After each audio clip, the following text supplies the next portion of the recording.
त्यावेळी भगवान महादेव त्यांच्या साधनेत अखंड बुडाले होते.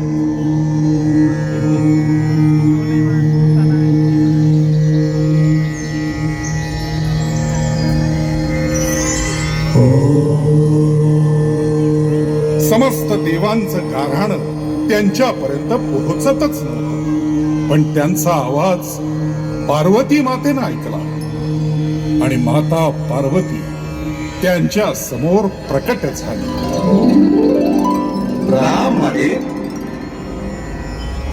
प्रणाम. समस्त देवगण आज कैलासावर अवतरले. नक्कीच काहीतरी खास प्रयोजन असेल. माते, आम्ही अनभिज्ञ असताना समस्त दैत्यांनी स्वर्गावर आक्रमण केलं आणि त्यांच्यासोबत महादेवांचं वरदान लाभलेला रक्तबीज आहे. या संकटातून केवळ देवाधिदेव महादेवच आम्हास तारू शकतात. देवाच्या घोर तपश्चर्येत बाधा आणि विघ्न आणण्याचं धैर्य माझ्या अंगी नाही.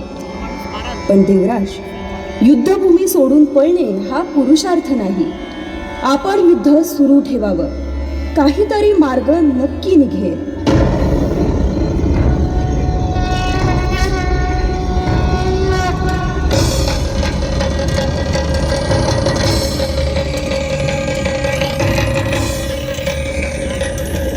देवांच्या मागावर असणाऱ्या चंडमुंड दैत्यांची लालची नजर पार्वती मातेच्या सौंदर्यावर होती. त्यांनी मातेच्या सौंदर्याचं वर्णन त्यांच्या धन्याला म्हणजे शुंभ निशुंभ यांना जाऊन सांगितले. स्त्री लंपट स्वभावाचे दोघे ते वर्णन ऐकून वेडेपिसे झाले आणि मातेला मिळवण्यासाठी त्यांनी पुन्हा चंडमुंड यांना कैलासावर पाठवलं.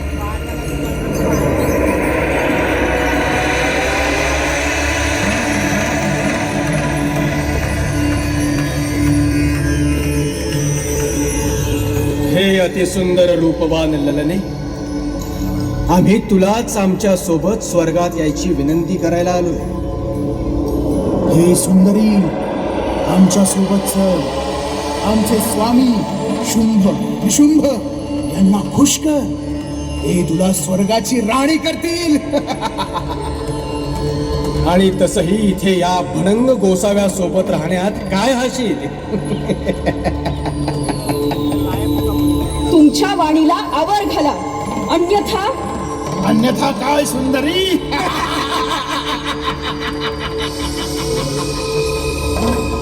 तुमच्या वाणीला लगाम द्या आणि याचं भान ठेवा की तुम्ही एका स्त्रीशी बोलता आहात, जी स्त्री तारूही शकते आणि मारूही शकते.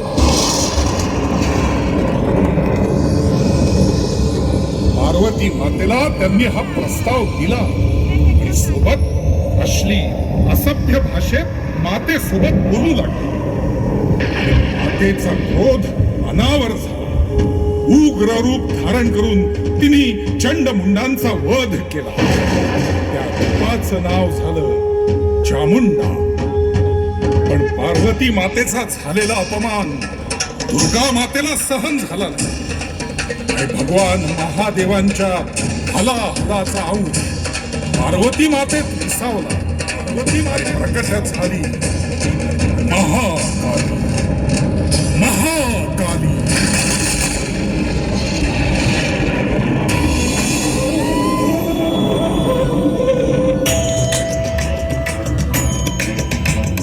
कपालधारिणी काली कपालिनी जगत जननी शंकरी पाप विनाशिनी दाक्षायणी दिगंबरी सर्वाणी विपत्तारिणी मुक्तिदायिनी कामेश्वरी रुद्राणी शिवजया भवानी षोडशी अखिलेश्वरी इंद्राणी त्रिलोकतारिणी असुरदलनी पार्वती भगवती राजराजेश्वरी दुर्गा भुवनेश्वरी देवी दिगंबरी गिरिशवंदिनी कल्याणी जय जय महिषासुरा मर्दिनी ब्रह्माणी योग सिद्धिकरी शुद्ध दुर्गा देवी नमोस्तुते. अट्टहास ये भद्रे दुर्गा देवी नमोस्तुते. दुर्गा देवी नमोस्तुते. दुर्गा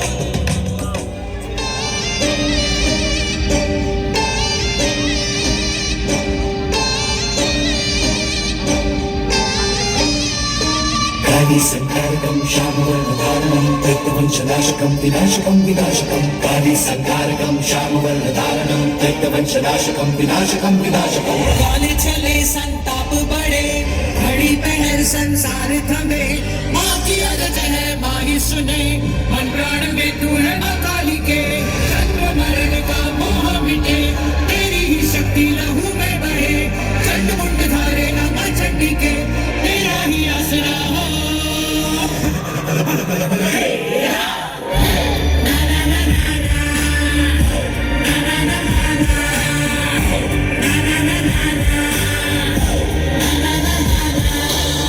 ह्रीं ह्रीं ह्रीं रक्तरक्तचण्डिका ॐ ह्रीं ह्रीं श्रीं प्रचण्डचण्डचण्डिका ॐ ह्रीं ह्रीं ह्रीं रक्तरक्तचण्डिका ॐ ह्रीं ह्रीं श्रीं प्रचण्डचण्डचण्डिका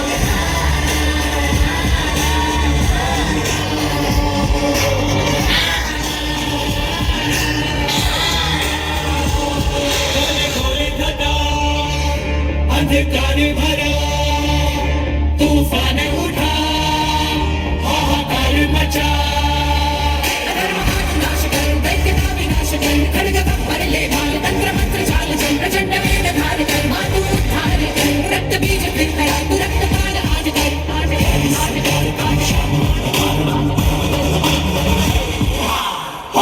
ना ना ना ना ना ना ना ना ना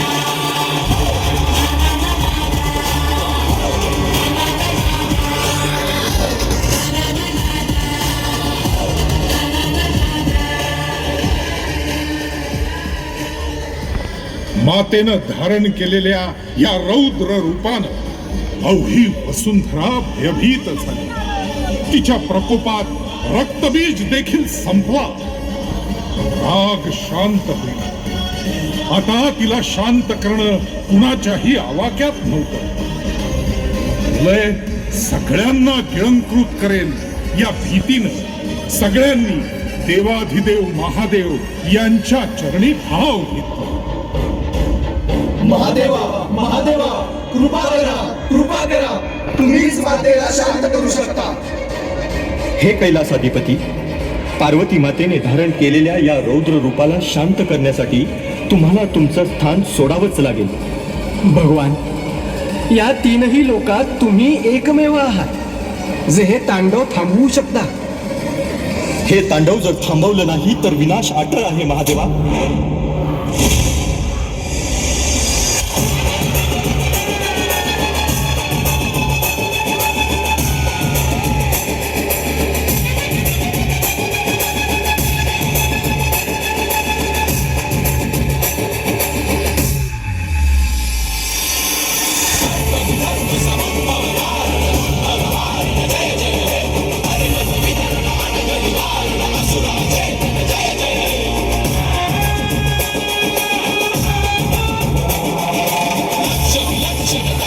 Chak chak